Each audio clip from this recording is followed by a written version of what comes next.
Critical Art Podcast with KleverART and Jonyfraze. Get critical. Master the art. Fight. Hey, yo, welcome back, guys, to the Critical Art Podcast featuring your boy Clev and the homie Jonyfraze, aka John the Don Wonton. And today we got JxK's very own, aka the last Nash, the homie Zano. JxK-Zano. What is good? What is good, everybody? Thanks for having me. No doubt. I'm excited, man. All right. How you guys feeling? You guys had a good weekend or what? Yes, sir. Yeah, chilling. A lot of sun. Yeah. All right, let's kick it off. All right, so the first topic of the day is EVO. Mm-hmm. And if you don't know what EVO is, it's one of the premier events in the CPT, all right? So featuring a lot of fighting games, if not all the fighting games in this community, right? So unfortunately, due to COVID, a lot of the CPT events have been canceled this year. And EVO is deciding to take its event online, which is big news.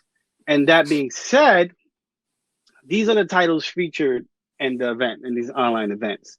And the first game is Fighting Hers, which I know Johnny loves so much. I have yet to play it. And second is Skullgirls, right? The great Skullgirls and the great online it has, right? And also Killer Instinct, and last Mortal Kombat. So that's a total of 4. Yep. So it's a total of 4 spread throughout July. But also, you guys notice there's no Street Fighter 5. Yes, yeah, sir. It makes sense. Makes sense. That is insane. It's not even an exhibition or anything at all. Which bothers me because Spooky's been having his event weekly and it seems to be going well. But anyway, I digress. So what do you guys feel about that? How do you guys feel this online EVO is going to affect the future of the FGC? Johnny? Okay, so if you, just by stating those games that you had just listed, right? There's, in most of the games, there's one common denominator, and that's GGPO. Correct. So the netcode, actually, let's start with Skullgirls. Okay. So if you guys don't know about Skullgirls, the game has been produced, and basically the head architect of that game is Mike Z. Mike Z is known in the community, for a lot of things, a lot of tech, but more importantly as a developer. And he basically wrote the engine, right, for Skullgirls. Yeah. And since day one, that has implemented GGPO. If you guys don't know what GGPO is, it's like this netcode that it's rollback based instead of delay based, and it's a lot better for fighting games. I'm not going to say it's the best netcode out there, but it's the best for fighting games. Yeah, at the moment, right? Yeah. You guys can look that up. There's tons of videos about GGPO. I don't want to bore you with the details, but essentially, so Mike Z wrote Skullgirls using GGPO, and on top of that, he wrote the engine for it. And guess what other game shares that engine? Them Fighting Herds. Them Fighting Herds, that's right. Okay. Wait, hold up, John. So it's a different GGPO. It's a different coding? No, because I know Killer Instinct has the same thing, right? Yeah. So it's basically the same code. Well, I don't know if GGPO is exactly in Killer Instinct and in Mortal Kombat, but I will tell you with 100% confidence that it is modeled with that technology in mind. They may have.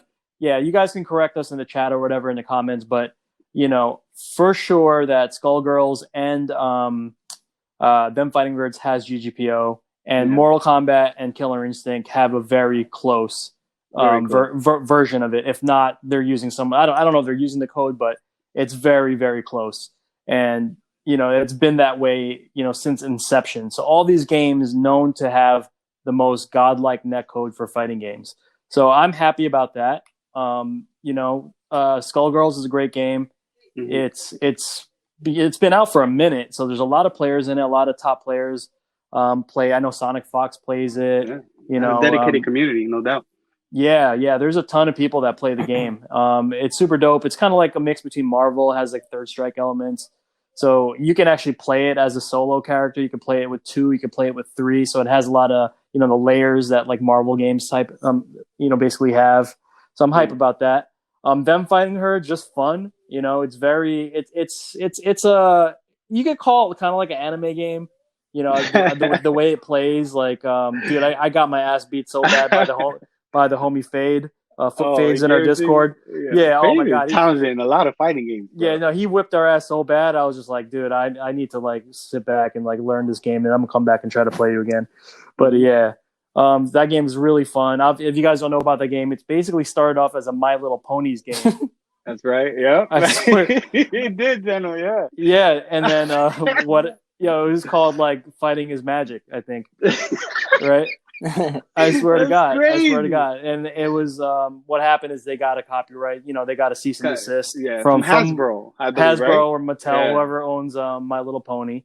But what happened that was really cool is that one of the artists for My Little Pony actually got on board with them and just drew them all new shit. No way. Oh, so that's why it looks amazing. Yeah. So, and they just made a whole new game with different characters, but it's still drawn in the same vein as My Little Pony. Yeah. Swear to God. So basically, Hasbro probably allowed that to happen, and in a way, they didn't send their artists to them, or they didn't allow that. No, it was like the artist was like, "Yo, I want to do this." And that's pretty sick. And just that's pretty sick. Yeah. So that's basically what happened, and then it matured to its own game. It basically just got out of like the beta phase and is now officially like complete. There's a story now. I got it way back when it was just like really bare bones and it was super fun. And now it's like kind of fleshed out a lot more. There's not many characters. There's not many characters. I play the llama. Fucking awesome. There's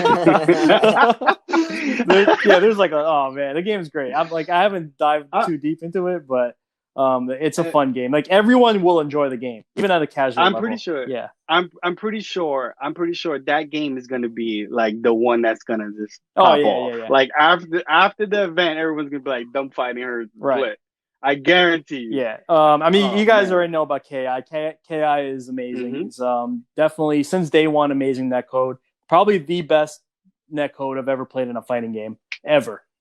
Like you can't. Yeah, it's like. It's basically offline. It's amazing. That's why the community kind of stayed, it was big when it first came out back in like 2013 and it kind of stayed there. There's still a core group of people that play that game. There's still a community and, Mortal Kombat's Mortal Kombat. I don't have to say much about that. There's a new version out that you guys know about, so that's probably going to be the premier game up until something else comes out. No. Actually, that's news to me that Street Fighter is not going to be part of this first wave. So, yeah, maybe that's crazy. I mean, and also one key thing is that Mortal Kombat is the only game on PS4. You notice that, right? Well, they're not all playing on PS4. They're all on PC. The rest, only Mortal Kombat's on PS4. Oh, okay, yeah. I was gonna say because I heard that Killer Instinct is gonna be on PC and what you call it? Skull Fighting Her is only on PC. Yeah, it's only available on Steam? Yeah, is it?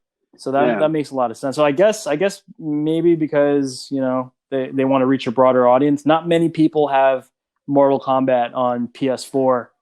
I'm sorry, on PC. On PC, because maybe some lingering feelings about what happened with when MKX. Oh my! I personally swayed away when I bought Mortal Kombat. I didn't want to buy it on PC because I didn't want what happened to the previous version. So maybe it's that, but that's my sentiment. I think that I think they made a good decision and picked the right game because Smash Online is garbage. Yeah, that would be devastation. That would be terrible. They saved Nintendo. Well, look. Think about this. There's no native Ethernet port on the Switch. I'm looking at my Switch right now. Oh, that's right. Wait, no, you have to go buy an external. Let me crack this open. You have to go buy. Not even in the base? You have to buy a USB adapter to get Ethernet, which not a lot of people have. That's insane. So, yeah. That's there's insane. That. So, anyway, Zano, what do you think? Well, it's. I feel like I remember somebody brought up a good point. I forgot who brought up a good point on Twitter, but it directly affects other fighting game developers, saying it's basically like, listen, your guys' netcode isn't good enough, and these netcodes are good on these 4 games, and it's basically, it's not like a direct thing, but it shows like, listen, we love your game, and your games have been part of our main lineup all the time, all these years. It's always been Street Fighter 5. You know, they have Soul Calibur, they have Tekken, they have all these other games, and it shows like because of their netcode issues, they're literally not even part of EVO anymore at all. And you know that Tekken and Street Fighter 5 usually bring in the biggest, and Melee, they usually bring in the biggest audience, the biggest sign up, 2,000, 1,500 signups, and now those games are not even part of EVO anymore. Yeah. And it just shows that, sometimes these companies need to step it up with the online netcodes, man, because for the most part, not a lot of people play offline. Not many people have locals and stuff like that. For the most part, I just play online, and all because I have a godlike internet doesn't mean I don't run into problems. I have 500 up and down, and still I get a 4-bar connection. Yep. Tell him. And it's light. Tell him. It's crazy. We're talking about GTPO, and the only game I ever played that had that was Third Strike Online. For the online edition, right? Arcade edition. God, I had it, and when I tell you, man, I never had any problems with that game. I played it for the Xbox 360. It was wired. I played thousands and thousands of games with Sean. It's amazing. It was good, man. And sometimes I forgot I was even playing online, and you didn't have the issue of just like lagging, and you get frustrated, and it, I don't know. It's EVO Online is it's a big event. It's one of the biggest. It's probably the biggest tournament of the year. I feel like it's even bigger than Capcom Cup. It's just something that brings everybody together, and it has so much history. It's like a celebration, right? Yeah, EVO, it's a celebration. Like a celebration of fighting not games. Street Fighter. It's a celebration of fighting games, all of them, bro. Like from Street Fighter 5 to Fighting Hertz to anything, bro. Any kind of fighting game, everybody's playing. They got side tournaments, everything. What's crazy? Like, this is some sort of redemption arc, though, right? Because these are the games that essentially weren't in the original list. Weren't in the original list. They probably, like, if anything, were maybe a side tournament. Yes, exactly. Fighting Hertz is a main game at EVO this year. It's insane. That's insane. They literally removed the Mortal Kombat. And now look at it. Boom, the last game, which is essentially, let's be honest here, like I think John just said, it's the key game of the event. I also want to make one other point. So if you notice, all those titles that we just mentioned, they're all American made. Mm-hmm. No way. Oh yeah. And okay, so the reason why I also want to bring that up is because the Japanese developers, you guys can look this up. They have a culture where if it's not made, if the code or anything is not made in-house, it's kind of like a shameful thing or disrespectful. It's like part of Japanese culture. It's like, they think that, okay, we know there's better netcodes out there. By the way, you can license GGPO. Any developer can license GGPO. And it's like really nominal. It's like, it's not even, it's like a joke. Like they'll basically just give it to you. But the Japanese, because of that culture that I just explained, they will not use it. They would opt to make their own netcode. So because of that, we're kind of suffering. The fighting game community has been suffering. Like I know Zano and we play Street Fighter 5 pretty often. We still play Street Fighter 4, and it works out for us because we're local. Yeah.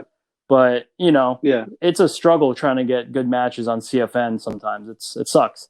And I have gigabyte up and down internet as well, and I still run into crappy matches. So like what to kind of piggyback of what Zano was saying, dude. Like that whole thing with it is a wake-up call for all these other developers to be like, wow, okay, our crappy netcode is a reason our game is not featured offline, maybe, but in an offline sense, yes, but definitely online. And not for nothing, online is going to be the future, whether we like it or not. Online's going to stay. It's going to stay. Big facts. Yeah, man. All right, so let me ask you, Zano. So how do you feel about So the winners of these events, are the wins valid? Answer me that. Yes, Zano, Man, answer me that. John's Are laugh. they valid? John's laugh basically answered the question already, man. It's just, you know. Because let me be devil's advocate. Because who won our event over the weekend? It was Spaceboy. He's amazing. Now I can guarantee you, Spaceboy will watch me online, and Spaceboy will watch me offline. Yeah, like that's an almost guarantee. Yeah, of course. So is it really not that valid? It's definitely valid because Spaceboy, for example, Spaceboy has literally just been placing almost every single week. Spaceboy places in top 8 or top 3. The guy's ridiculous. I actually played him offline at Defend the North last year. He's amazing. It takes away from. It basically, so what an argument would be like, oh, you would never perform like that under pressure on stage. You get me? Oh man, that is true. What, you make top 30, you make top 32 true. At EVO. You're still playing on the main stage. No, you're playing on the stage that's in the arena, that's in the where all the other tournaments are. And then you make top 8 and you're in the Mandalay Bay.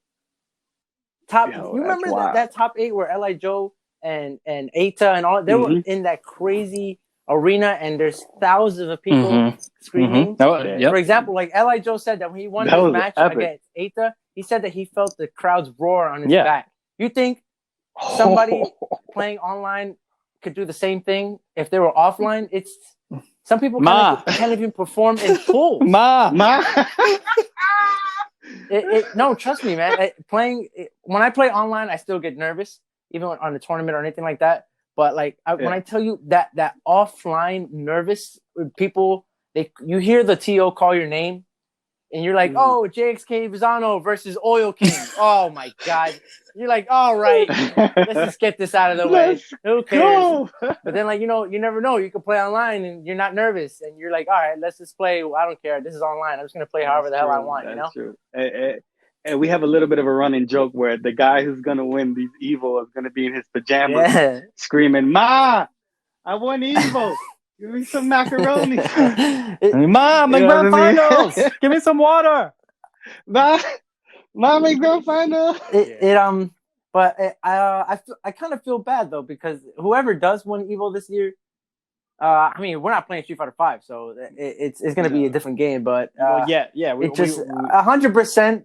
Their EVO championship will mean significantly less compared to somebody who actually won EVO offline. It doesn't matter. There's no argument.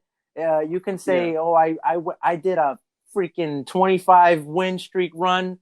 It doesn't matter because somebody that won offline, they're just gonna get the the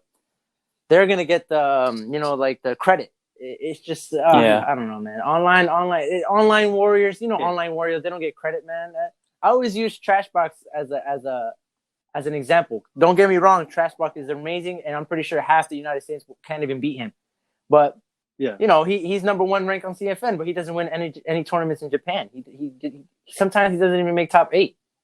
And you're right, because the whole being there is a different experience. Exactly. It's a different fight. And don't get me wrong, nobody really thinks about it. Trashbox actually got 9th at EVO last year. He lost to Kichipamu, Zangief. Zangief versus Birdie Shoot is actually supposed to be terrible for Zangief. But, Kichipamu clutched it out. And, that kind of stuff, online warrior versus somebody who could actually win EVO is, trust me, the top 8, the top 32 is going to be completely different from top 32 offline. Top 32 is always Sako, Bonchan, Momochi, Punk, Idom. You got 801 Strider. You got, all those other players. Top 32 is usually almost the same players all the time in top 32. Yeah. And now it's going to be freaking, I don't know, a Shoryuken 968 in top 8, versus Punk or something. You never know. Yeah, it's a double-edged sword, I think. Because number one, it gives spotlight to players that can't really make it out to things. So that's cool. Yes, that's true. I'm with that. That's true. So cool. Some players can't make it out. They can't get that visa. I'm with that. But I do feel the same way, man. Like, I don't really think that, like, I'll give you a personal experience, and you guys are kind of testament to this. I play like 9 times better at a tournament. Oh yeah. like That is true. Yeah. I'm John won tournaments. While the tournaments that we go to, he won them. yeah. The last tournament, But I'm we stuck took on, it. we probably talk about this later, but I'm like I think I'm trash when I play ranked on Street Fighter 5. Yeah. Whoa, So, save that. That's good. A matter of fact, Okay. let's lead into that. That's a great lead. So my next topic for you guys, and John, you could take the lead on this, is how do you guys deal with the struggles of rank and the stress of it? And how do you guys, even with all that, how do you guys keep the fun in the game? Because it's, it's stress and you're struggling, you don't want to lose points, and you're like, is it fun at that point? Like, you know what I'm saying? So how do you guys deal with that? The struggles of rank? I John? kind of quit ranked a while ago. I just kind of play when I feel like I want to step up my the competition level a little bit. I mean, for me, it's still a game. A lot of people out there in the FGC, like they play Street Fighter because it's like that's what they want to do. Like Zano's more like that than probably all of us right here. Like, Zano plays Street Fighter 5 because he likes the competition thing. I like the culture, So for me, I'm going to always play whatever version of Street Fighter is relevant, and plus all the classics that I like. That's what I like. Yeah, we talked about this last podcast. I just like playing the game and exploring characters and just having fun. So when I play ranked, sure, it's testing my skill. It does match you up with people who are competitive, which is good. But then the thing that the points thing turns me off. You know what I mean? Like, I don't feel like it's just like a stupid. There's really no gratification other than personal gratification that like, okay, like you got this badge, and then we just talked about like what does that actually mean? Rank check. So what does that actually mean? Rank check. So, all right, I'll give you an example. If your goal is to be number 1 in CFN, then it means everything, right? So if you're trash box and that's your goal to be number 1 in CFN, then that 100% means everything. To someone like me, it doesn't mean anything. like it really doesn't mean much because like, I can hang, I could still win my locals, right? And I can beat people that are theoretically ranked higher than me at tournaments, real tournaments, because and I'm there at the tournament because of the culture. Like I'm not there because I want to tell you that I'm freaking master rank whatever on CFN, and I'm there because I just want to support the game of Street Fighter and the culture, not to show off my rank, So to me, it's like a totally different situation. I personally, because of those sentiments, like when I'm, I'll play rank for a little bit and then really fast, I just either get frustrated, not because I'm losing per se, but I just get frustrated of the grind.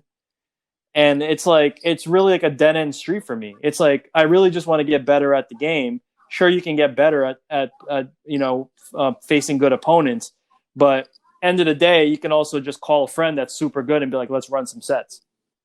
And that's more joy fun of it, because right? it's like, then you actually get some real interaction and run a longer set and learn stuff, like figure out how to punish things that you would never could figure out in a first of 2 unless you sit and lab everything. So to me, it's like to get everybody wants to get better at the game, right? I want to get better at the game by learning with friends, not by trial and error first of 2 with random people online. That's probably going to talk shit, if I try to message them. So it's like I don't like the toxic. It's toxic. It's just not my idea of fun. Now, I'm not knocking anybody that actually, like, shout out to the boy Child 233. He just hit Warlord, right? So shout out to Child 233.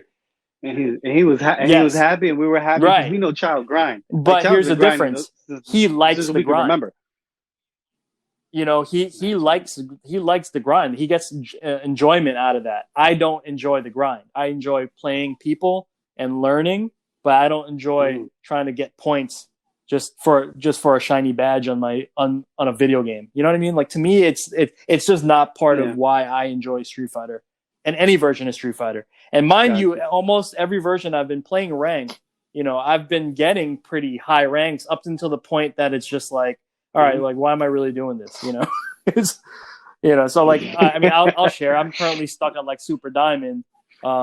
Yeah, and Okay. it's a nice rank, by the way, because I have access to basically master, grandmaster, ultimate grandmaster. Like I have access to all that. Only guys I don't actually. I have fought warlords. I have fought a warlord. Yeah, but yeah, they do fight. Like Diamond fights a lot of warlords for some reason, and warlords complain about it. Yeah, too. and that's the other. I mean, Zano will talk about this. I don't want to take his thunder, but because he's higher ranked than me. But for me, it's like, okay, like what am I missing now? I could play everybody that I want to have access to. So it's like, what's the point? Like, other than for me to just get that nod. And like I said earlier, like I have my skill in fighting games is not just online.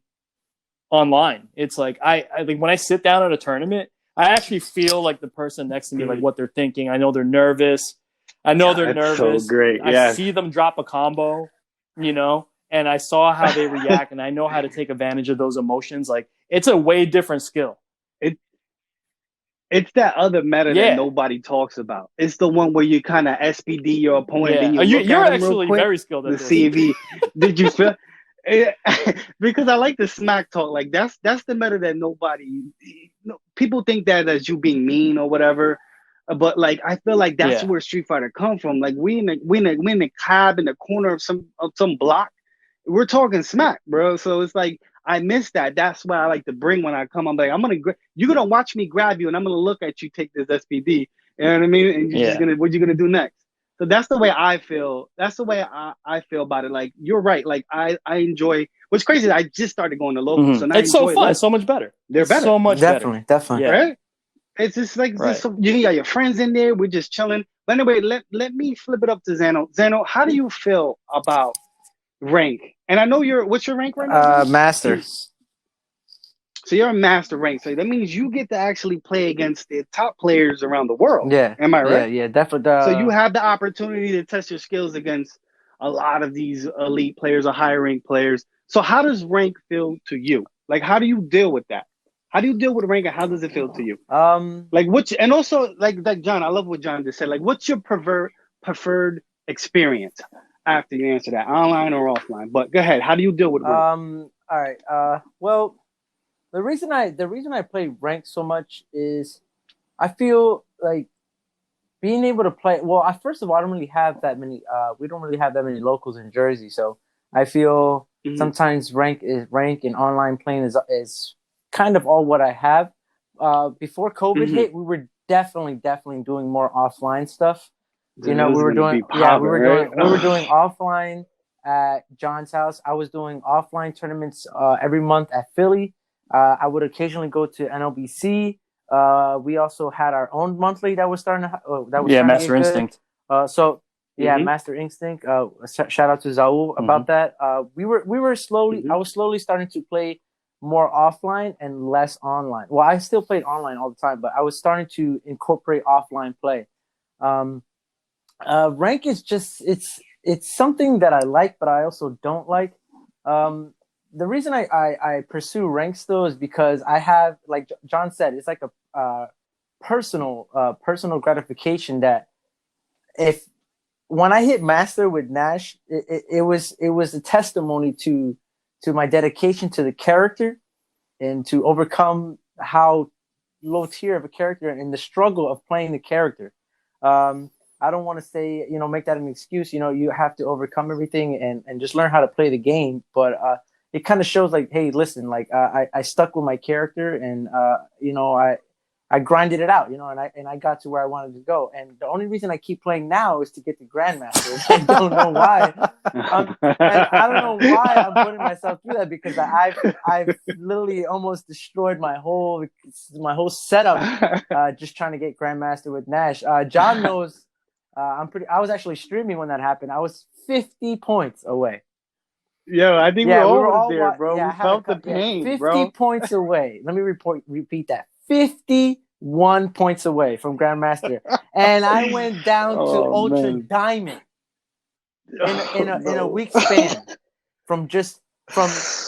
I wanted it so bad that I didn't care how much I needed to play. I just kept playing, whether I was angry or it was something that I had to do. I got back to master, and I got to about. I got to about. Wait, hold up. You signed off and then went ham. I actually stopped streaming rank, and then I just started playing rank off stream. Just playing just to play, and I got back to about 33.5, and then literally yesterday, I went from 33.5 to 32.3 in a span of an hour and a half, Okay. and. I don't know why I do it to myself, but I also like playing ranked because, like I said before, like John was saying, when you play ranked, it's more competitive. Whether you want to think about it or not, people play for real. And Correct. And people are like, why don't you just play casuals? Why don't you just play casual? So here's my thing with casuals. I play casuals to warm up, but people play their secondaries, or people troll, or people spam moves on casuals, or some people don't even play for real. That's one reason why I just don't play casuals. Because I feel like that's a way that you don't improve unless you're trying to pick up a different character like a secondary. Then yeah, sure. But I feel like if you're trying to play your main character in casuals and you're trying to get better that way, it's not going to work. That's another reason why I don't play casuals too much. I used to a lot. Here's the thing with Battle Lounge. Like John said, you can hit up your homie that's better than you or whatever, and boom, you get sets. Perfect example I just had. John was also, to piggyback of what John said, you play somebody, you could talk about it and you can learn more, how to punish things and stuff like that. I've been talking, I literally just messaged, I haven't played this kid in a long time. His name is Shoryu. He's a Grandmaster Akuma player, I think from New York. And his knowledge and skill level is so high. And we played a couple sets and I got demolished, right? So we played the set, and he was nice enough to play me, and I wasn't expecting anything afterwards. We played GGs, whatever. He messages me like, "All right, yo, I'm gonna call you on Discord real quick. I'm over here, like, okay." And he was like, "All right, I'm gonna call you on Discord real quick so we could talk about the match." All right. He called me around 12:30, 1 o'clock. We talked till 4:30 in the morning. Damn. About everything that happened and how I can improve. And I'm telling you that he literally, all right, so we did it. He wanted to explain to me so well that we share played on the PS4 and he was playing on my screen, showing me what to do. And it was, when I tell you, it was like literally like, it's like I paid for this lesson. That's how good in depth it was. And I was like, and I literally asked him like, yo, how much you want for it afterwards? Just joking. But it playing online rank, man, it's just toxic, man. Like John said. And I play to get that badge, to show like, yo, I grinded this, and it's just for me, and I don't really care if somebody's like, rank check. Oh, like rank check, but it shows. I don't care if they say it to me or anything. They could just keep it to themselves. But if they're like, yo, look, a Grandmaster Nash player, like, damn, he must actually like to get to Grandmaster with Nash. That means you have to overcome so many bad matchups and learn. Especially with you have Nash. To learn so many things. God. Like when people that get Grandmaster with Ryu and they get Grandmaster with like Vega and they get Grandmaster with all these characters, man, like it shows that they have a certain skill level that makes them overcome just terrible matchups, So yeah, it's just a badge and it just shows that you grinded, but it also shows that, yo, like I have a certain skill level and I put my time into the game, and I don't know, it's kind of like I guess it is just a badge, but it shows that you put time. You put time to the game and you're actually devoted to actually trying to learn how to play the game. But to answer the question is like, obviously I'm just gonna want to play offline. There's no question. You play people and everybody. There's no salt offline. It's no, you can get, oh my goodness, you can get teabagged offline and you laugh. There's no salt. It's great, no salt. Yo, man, I miss it, guys. I miss it, bro. All right, a perfect example. Boom. We took E. No. Oh yeah. No. Can we talk about this? No. Yes, we took. Yo, that poor soul. I don't know who he was. No, not the all of them, all the players. Yeah. Oh yeah. The whole team. That's right. I forgot. All right, we took E. All right. First of all, let's rank check real quick. E is like a platinum Zangief player. I think he's rank check. I was in the starting line. They would not pick me, I know. bro. Listen, I'm saying this in the nicest way. E is a platinum Zangief player, and he would probably be higher if he studied the game and actually cared for the game. He doesn't like getting stressed out, and he hates Street Fighter 5 online. All right. Exposed. All Let's right. go. He Ain't nothing wrong with that. No, nothing wrong with that. All right, so we take him to this local the Sports Helix. We take him there, and we got a couple super diamonds. I think we got like 2 or 3 super diamonds. Diamond player there. It was a 5. I think it was 3 versus 3 or 5 versus 5. I don't remember. I think it was 3 versus 3. It was me. It was me, you, and E. It was JxK team. Yeah. So we go there, and E's just SPDing left and right. And he was beating these players convincingly. We didn't get to play. You OCV'd we didn't get to play 2 teams. Yeah, he OCV'd 2 teams that have super diamond or diamond players or above, and E's only a platinum player. So it just shows that online rank is nothing. Wait. There's an extra step. Tell him, oh no. So while you know how long does it take for Zangief if you do a heavy punch SPD, how many seconds does it take for the move to complete? Zano, I'm asking you, just roughly. What do you mean? I mean, I think all his command grabs are No, I'm not talking about frames. They're just like how many seconds until he scoops you, then he flies in the air, then he drops. Oh, probably like a good solid, probably like 3-4 seconds. So that whole imagine, time you're thinking of like what's gonna happen when I get no. So imagine you're playing E, and he scoops you. He's talking shit in between SPDs. Actually, no, man, he's talking shit. He's talking shit and looking at you while Zangief is still spinning in the air. That's great. OCV. Don't get me wrong. He was doing doing light block strings into running bear grab. I don't know if you guys know what running bear grab is.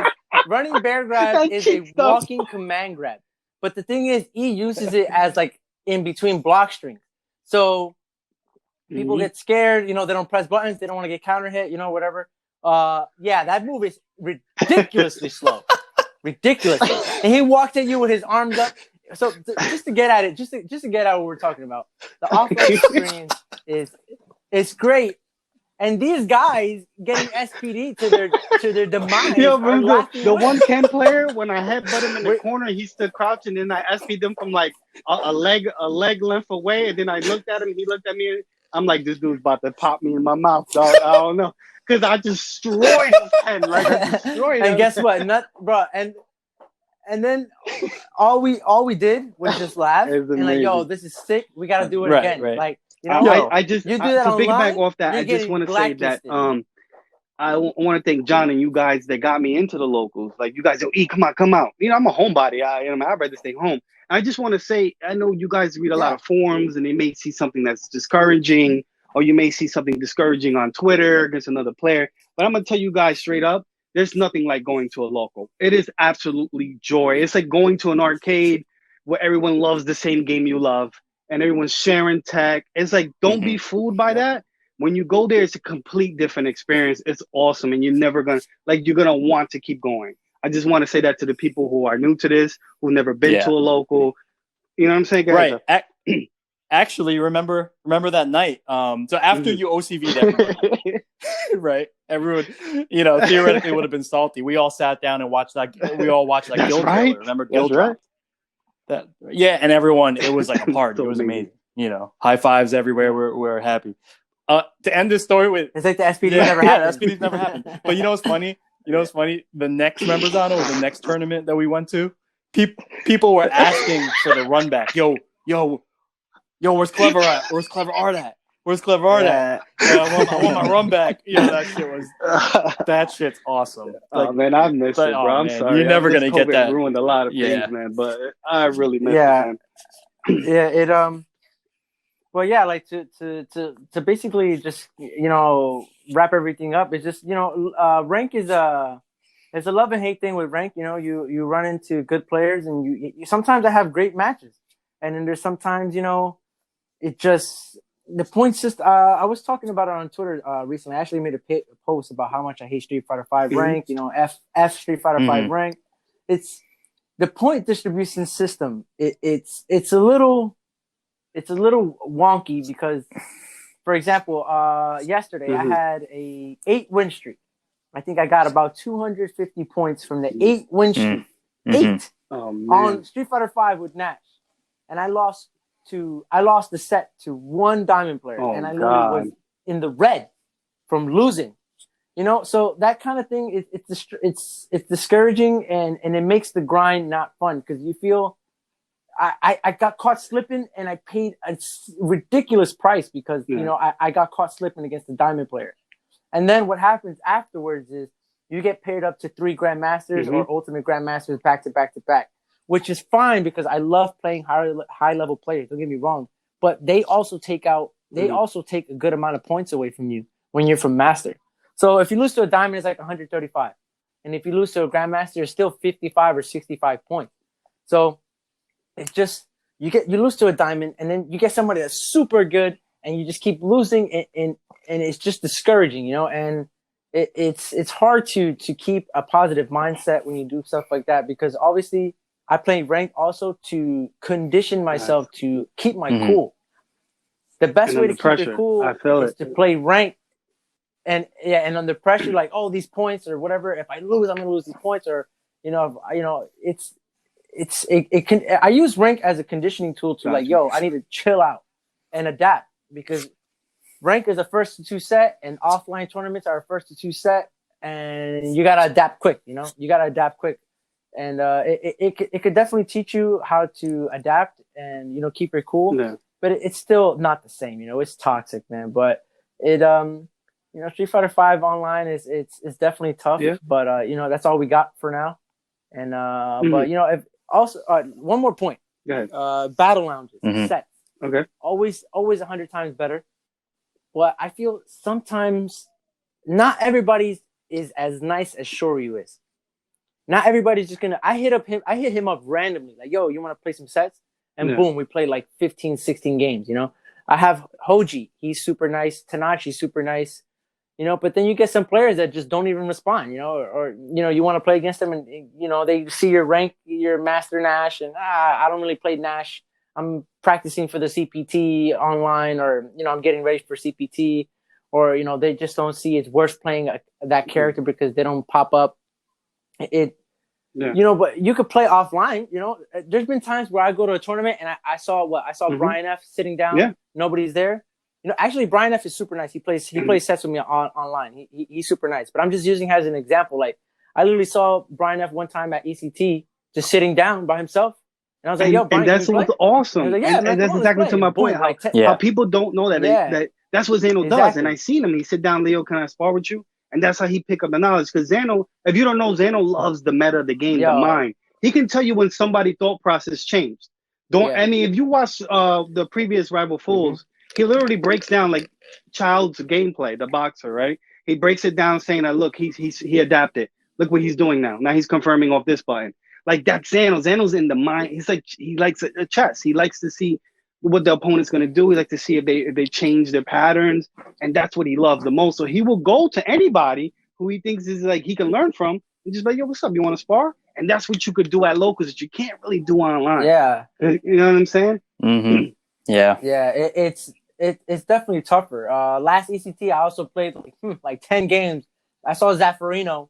One of probably the best guy in North America. He was literally just sitting there chilling. I was like, "Yo, you want to play?" Boom, there 5. Like I played. I think I played for like almost an hour with Zaffarino, just chilling like there. Like it's hard to do that because Zaffarino's cool, but Zaffarino it's constantly streaming. He's great at it, and it's hard to play sets with him because most of the time he's streaming or he's at work, stuff like that. But offline is different, man, and you can learn right there and then. And like you said, I love to just dissect the game and how things work. Every time I go to majors, I go to wherever the high level players are. I see Hoji, Tanachi, Idom, Brian F, Dan Slip, all in one little area. That's where I'm gonna be. That's where I'm gonna be talking to everybody. That's a key tip. That's a jewel right there being dropped. That's the gem. If you guys are listening you want to get better, you got to step up to your favorite players and don't be shy about it. You know what I mean? Everyone's learned from somebody. and Everyone. And I mean, chances are they're just normal Exactly. people. You know, like Yeah. like no Yeah, one's for the most there's part. no. I mean, even in the greatest sense of things, there's no real superstars. We're all in walking FGC. around each other, bro. You know. it's Yeah. just like- Yeah, Don't right. Yeah, don't get me wrong. There's some people that let it get to their Yeah. head, but you know, don't think you see Smug sitting there. You know, he's about to probably just warm up. Don't be afraid to just walk up and and ask for a set. You know, Mhm. but here's a good tip too, though. Don't play people too far out of your league because it will frustrate you. Because let's say if I play, all right, for example, all right, Shoryu is super good, and he's pretty, like, I'm not saying he's way better than me, but I can get a game or two off of him. Don't play somebody that's gonna 20-0 you, because what's gonna happen is you're not gonna learn. You're gonna be too frustrated to learn, and you gotta find a middle ground. You know, you gotta play somebody that gives you a match, and you don't want to discourage yourself. Like, yo, I just got 30-0'd by this person. Like, I'm gonna quit the game. I suck, because it's happened to me before. And you just gotta pick who you want to play, and just But I don't know, man. Just offline is way better, and rank is toxic. And all right, and all right. that's Hold up. basically All right, sums it up. Yeah. to close it out, I just want you guys like at health, a little bit like a quick health tip. How do you guys deal with the stress? Do you take a walk after Street Fighter? Do you maybe play out an hour in casuals just to get the loose, just to have fun and get loose? Like what? Like give us one tip each of how do you deal with the stress once you turn the game off or once you're off rank. For the new people that are getting into the game, obviously rank is stressful. They're gonna feel it. So what would be a nice tip for them to keep them going, or just to balance their whole, just their whole energy out, and just what, I can play again later. This was a bad night, maybe. You know what I'm saying? Like, what would be a? Yeah, I would say definitely take breaks. Like, don't seriously. Like, if you lose a set, you're gonna feel salty, like you want the run back, right? But you're not gonna play that guy again. Like, it's not gonna mean, and like maybe if you wait 5 minutes, maybe you might play the guy again, but you're not gonna get that exact run back. Like, you lost.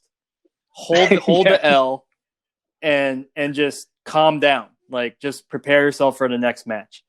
But if you can't get to that point where you can calm down, just stop playing. Like, especially if you care about your points. If you care about your points and your head isn't where it's supposed to be, like, don't, you're just gonna get super frustrated. Demote yourself. Me. Just demote yourself all the way down to another rank. Oh no. But that's gonna happen. That's literally what's gonna happen to you. So the other thing too, this is what helps me. Right. So when I play ranked, I almost like talk to myself while I'm playing. I'm like, okay, this guy's doing this. You do it on stream too. That actually, yeah. Oh yeah. I started doing it on stream too, where it's like, all right, like this guy totally killed me the first round, but here's why he's doing that. Let's change my strategy. Actually, that's a good point. Like, I actually played a Sagat player yesterday, right, on stream. So the first round, he just total Sagat, game plan, fireballs, keep out. DP on the jump ins. And I was like, I told myself after that first game, he beat me like clean, same strategy. I was like, why did I lose? Oh, I lost because he's playing freaking, floor chart Sagat. And I'm playing his game. I'm like, okay, well, he's going to play my game next round. So I neutral jumped all the fireballs. He got frustrated. He came in. I killed him. I'm Chun-Li. Like, I have better buttons than him, And then furthermore, I'm talking to myself the whole time. This is working. Third round, I'm like, the last game, I was like, you know what? He now knows that I had adapted to him. So, he's going to try something different. Right. So what I did is, like, I'm going to look out for that different strategy. I stuck with my guns and said, okay, I'm still going to neutral jump fireballs and whatnot. And sure enough, this guy abandoned the fireball game right away and tried to rush in. And I beat him because I was ready for that. So, don't think about it. If you don't really actually think about the points and just think about what you can do to get better while you're playing, at the moment, even if you lose, you'll feel much more gratified that, like, okay, that was worth the match because I learned something. Like the same night last night, I was playing like a Ultimate Grandmaster Bison, right? I fucking got washed, but I knew I got washed when I was done. I was like, God damn! Like every time he did this, I pressed the button and I got crush countered. You know, like I'm not gonna fall for that setup anymore. And even though I lost, I'm still like, okay, you know what? I'll take the L, but now I know what not to do, you know, the next time. And it just, even though like you basically, instead of the points, you're gaining knowledge, and that should be your reward rather than the points.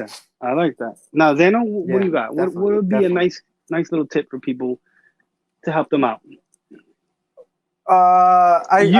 have a lot of rank knowledge. There's got to be something you do to come back, bro. Trust me. I'm definitely horrendous with dealing with the stress of rank. I am so hard-headed, but let me talk about what I would give advice to myself. Let's go. Because